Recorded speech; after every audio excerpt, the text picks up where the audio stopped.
Welcome, ladies and gentlemen, to this, your Libra October 2022 reading and forecast. Hi, I'm Nigel Saint James, clairvoyant. For those of you who are stopping by for the first time and for the subscribers, well, you know how much I love to see you each month. You're like my extended family, truly you are. And you know, don't you, that we don't have any video advertisements breaking into this content, so you get to enjoy the experience. And speaking of good experiences, I've had the great pleasure of doing some one-on-one personal clairvoyant readings for Libran people from around the world in the course of the last month. And if you would be interested in having a look to see what's involved in that, just check out the information that's in the description box below, and it can happen from wherever you happen to be located in the world. But now, let's take 5 cards, shall we, and see what there is in store for you from this rather unusual and I suspect rather rare deck. Let's see what there is first up for Libra, the 6 of Cups. Yeah, there is the Aeon, Ace of Discs. Now there are some Hebrew letters in this deck, which we covered Hebrew letters in the readings last month, so we're not going to go over old ground. If you're interested in looking at Hebrew letters and I Ching, just go into the playlist and look at last month's readings. And there is the star.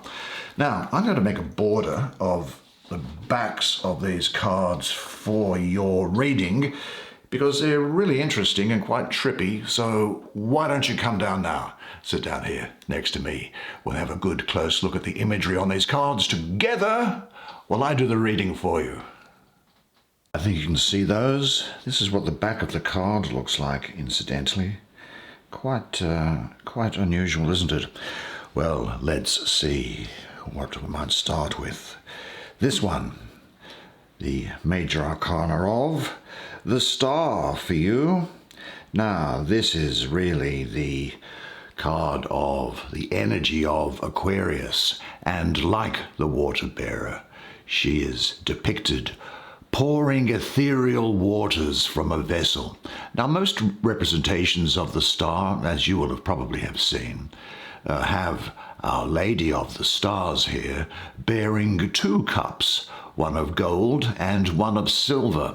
But here we have the lady with a solar cup and a lunar cup, washing in the milk of the stars. The silver cup and golden cup have morphed into the moon and the sun, pouring out the stars of the night and the sunset. Now behind her is the starry sky. In fact, she is for me the personification of the sky itself.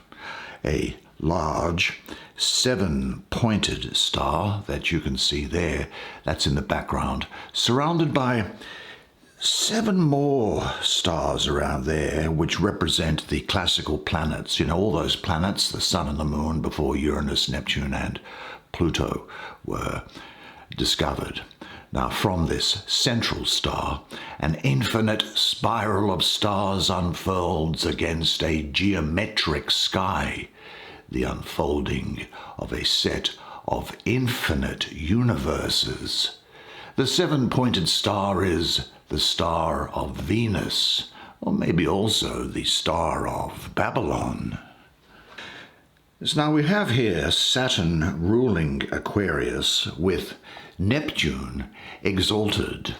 And Aquarius is all about the individual and uniqueness, and yet it has an overall humanitarian outlook, I would say.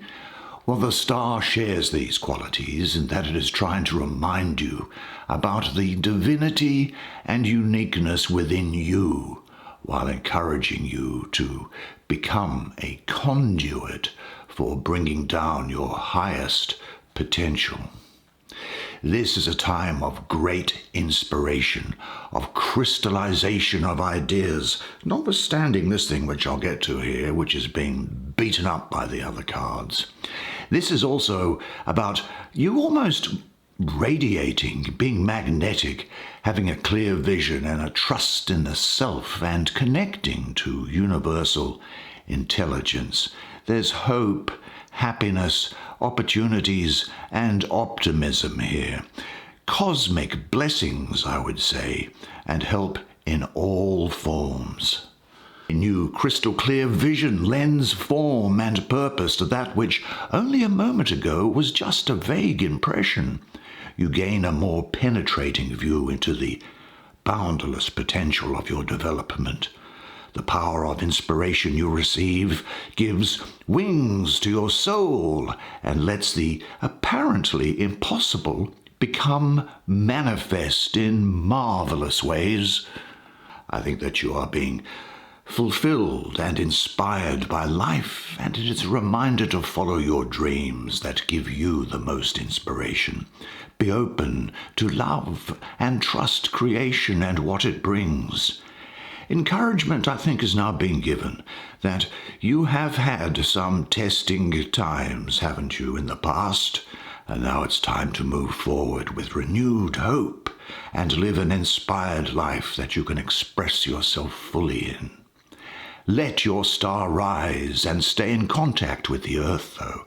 Trust your environment and find ways to let others share in it. You will be tested and recognized by the fruits that you bear.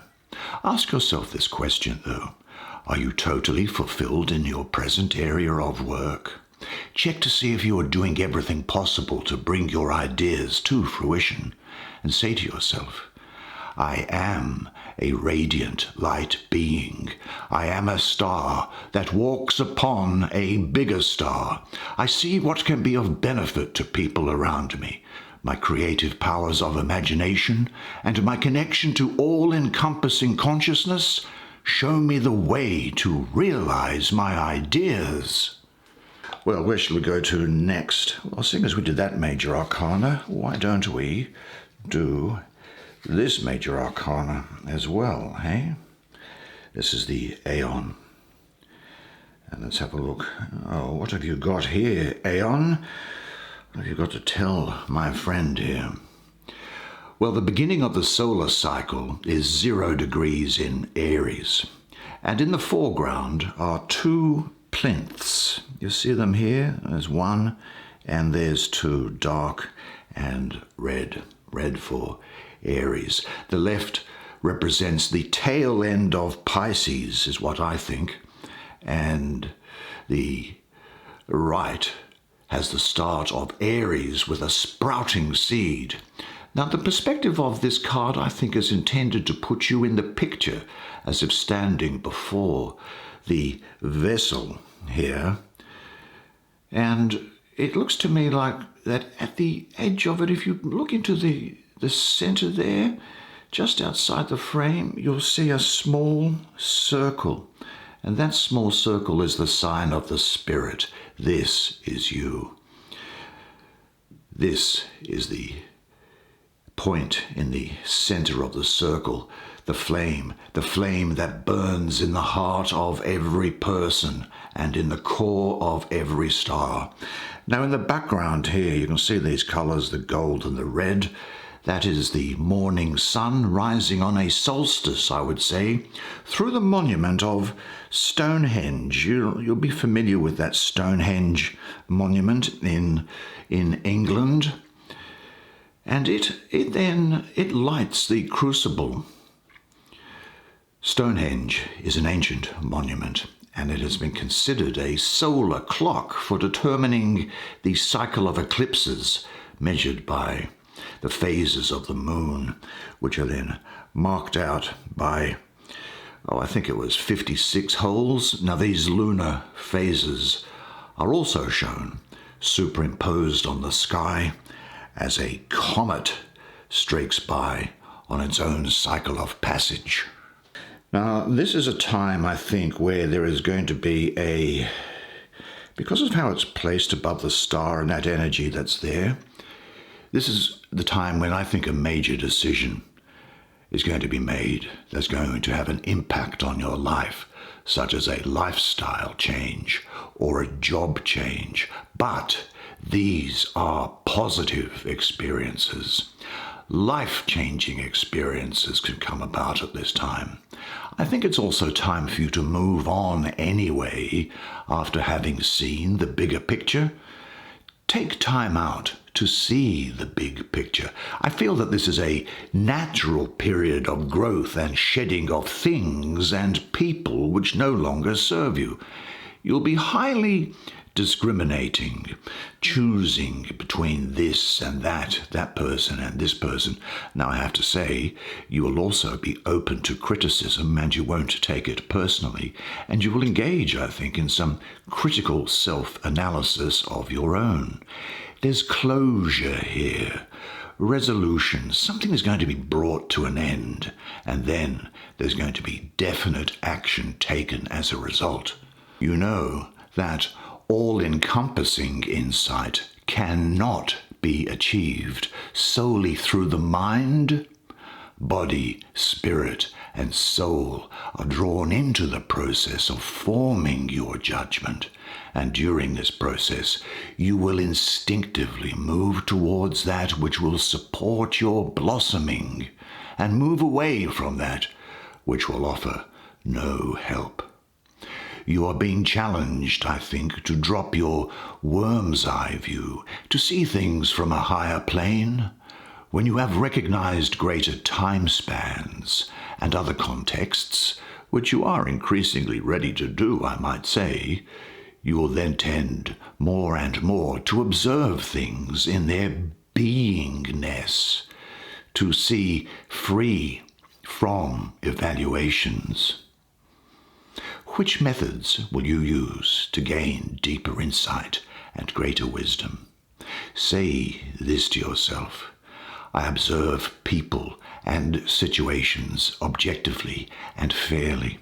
I value the contribution of and the combination of my qualities and characteristics. I honor the unlimited well of creativity within me to express in family and work settings. God is the unknown, the mysterious. The more I know that I don't know, the closer I am to the divine. Now, let's have a look at that other card that I pointed to before, and it's this card. It's the Five of Discs. Now, I don't know why developers put titles on cards, because usually they're wrong, and this is called worry. I'll make this point, though. This Ace of Discs is the most powerful element of the suit, and it is abutting directly against it. That means the energy of this card is overpowering this card. Here we have the Six of Cups and this very watery card of the Star, washing away the earth in this direction and that direction. So the energy of this card is being minimized. But let's have a look to see what it is anyway. Worry, as if. Certainly in light of those last two cards, what on earth is it? The worry that you have is something that will be overcome. Let's have a look at the card, though, and see what it has to say to us. Now, this is quite interesting, isn't it? Look, I'm looking at these things here. This is Mercury in Taurus. I'll say more about the astrology in just a second, but I want to look at the imagery on the cards. I'm looking at these things here. Normally you'd see the sign of a human face, which would be for the fixed sign of air, Aquarius. Then you would have an eagle, which would be the exalted form of the fixed sign of water, being Scorpio. You would then have a lion, being the representation of the fixed sign of fire, Leo. And then over here you'd have an ox, being a representation of the fixed sign of earth, being Leo. But here they've all been turned into the heavy, laden, heavy energy of the fixed sign of earth of Taurus. And this fifth thing here, which has a keyhole, which guarding a keyhole here, that's also the Taurus head. But let's look at this. Here's a sound mixing board, I think as the acoustic people would refer to it. There are smoke coming up here as if it's on fire. There is the sign of Mercury there as well. And here is, on there is there's a Hebrew letter of, there's a yud, there's a vowel, there's a Hebrew letter vowel, which actually means in Hebrew nail, and there is an inverted pentagram.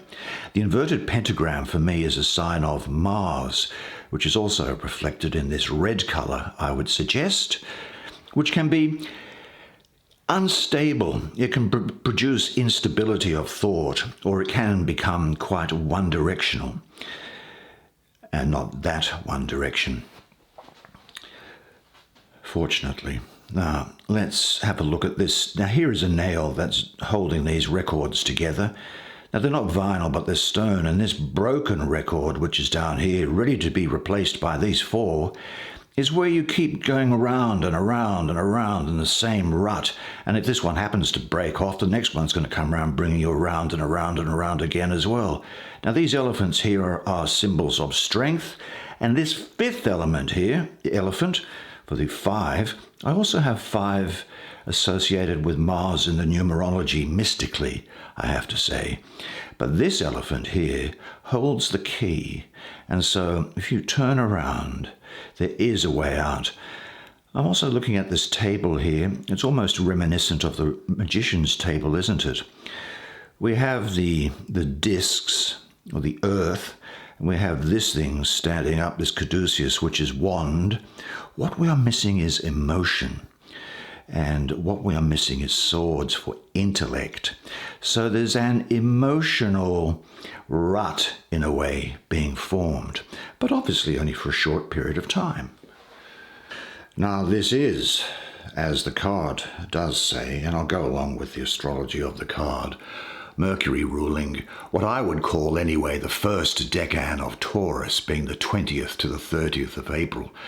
So you have the speed and fluidity of Mercury being weighed down by that heavy Taurus energy, that heavy fixed energy of Taurus. And the 5s, which has got Mars with it, 5s are associated with instability. It's temporary, though. So it seems to be that there might be a lack of belief, or a feeling of being isolated or down on your luck, or losing faith in yourself for some reason. There's a period here where you may have do some brooding, some rumination over past things which are affecting you, a degree of pessimism in thing. Relationships might threaten to break apart. Everything you think is going to dissolve at your touch, and you think that you are going to be condemned to observe while everything around you falls apart. But this is not the case. You know, sometimes the reason why we get into ruts or we feel that we're stuck very often has its seeds in our childhood and our adolescence. But do you know, sometimes you just have to believe in yourself. There's a good chance that all you've ever been told or made to feel in your life so far is that you can't do anything. That every time you even dared to dream your life could be better, you were shot down or laughed at, made to feel small, made to feel useless, made to feel like an idiot for even thinking you could be more. Now all of us, just as we thought something was in reach, have had a massive shadow of doubt thrown upon us, and normally by somebody who's close to us, and it hurts. And then you thought of the pain to get what you want, and your brain avoids it and stays stuck. Now, I very much have the feeling that this has been going on for some time, and that you haven't dealt with the issue. You might be thinking, am I getting myself into a situation that I might not be able to get out of? Will events overwhelm me? But you know, looking at this title of worry is about past and future, and neither of them exist. They don't exist, and you can't do anything about either of them. Now, if this was your last day on Earth, would you be using your time to ruminate or worry about things that have happened in the past? Is there something which poses a threat to your security, you think? That's a Taurus aspect of it. Now, these could be unexpected expenses or job worries, maybe even a disruption in your family life. But you need to understand that worrying, first of all, does nothing, and secondly, can, by you not taking action, make things worse. So what I say is, just give it to God. I mean, this sounds simple, but if you just pray and say, God, I don't know how to deal with this, you take it from me and give me the answer, I can assure you it will, in a day or two, come back to you through inspiration and intuition. I think you're ready to look at your situation as it is. You now have the opportunity to free yourself by initiating the necessary discussion, either with partners or with yourself. And only clear and open communications will make progress happen. Now, in what areas or situations are you not clear and decisive enough? With which people do you need to clarify things?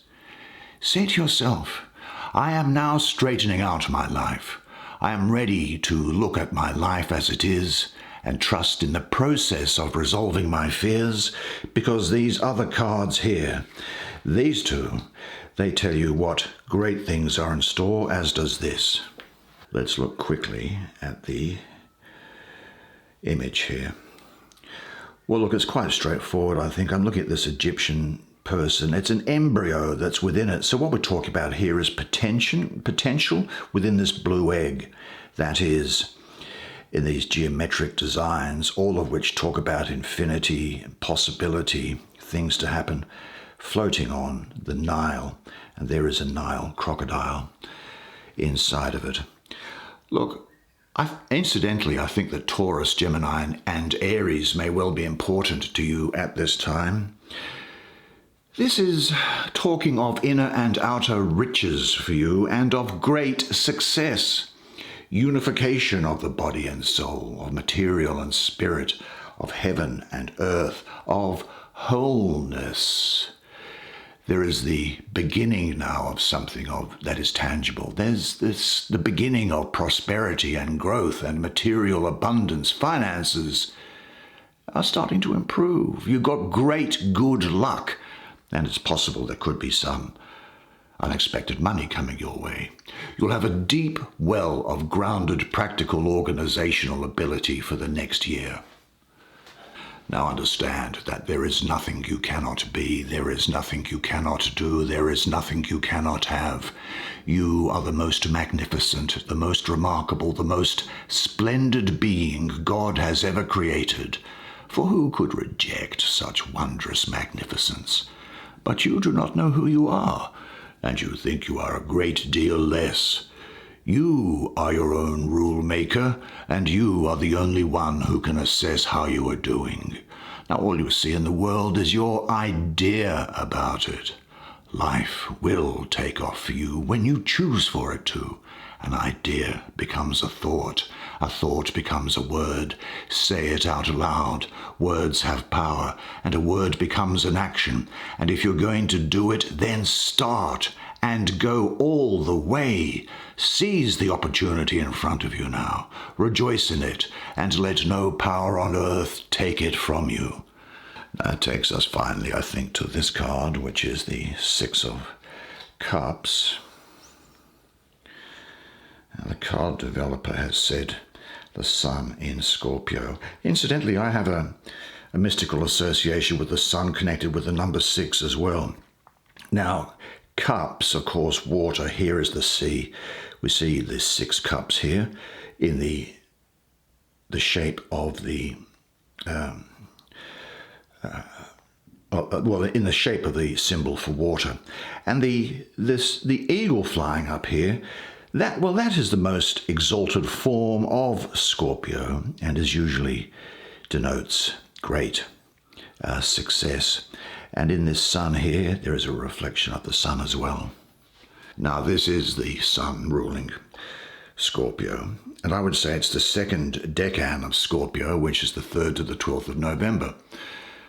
Now, here we have a double sun, as I have mentioned, because the sun is in the astrology and the sun is in the numerology of the number 6, and a double sun reveals what Scorpio wants to hide. Now, I think what there is in store for you is pleasure, indulgence. Now, sexual pleasure in particular. Now, this can also happen in your fantasy world, and there's nothing wrong with that. But there's excitement, maybe communication with ancestors and family support. But this is all about pleasure. But the pleasure is a kind of pleasure which is completely harmonized. Now, the zodiacal sign governing the card, Scorpio, well, pleasure here is rooted in its most convenient soil, isn't it? This is a preeminently fertile card. There's lust, enjoyment, pleasure in sexual relationships, and a rich exchange of sexual and heart energy and emotional renewal. This energy is an invitation to give yourself up to the richness of your own emotionality. Now, you may experience this as a jump into water, as the tingling anticipation of diving deeply, of disappearing, of letting go. Rising to the surface, you are refreshed. This is the process of death and rebirth. The result of taking the risk is deep emotional purification and renewal. Enjoy now all that life gives you. This is the best way to express your gratitude. Are you holding on to any old beliefs which prevent your enjoyment of pleasure? Enjoy your own emotional wealth and share it with someone else.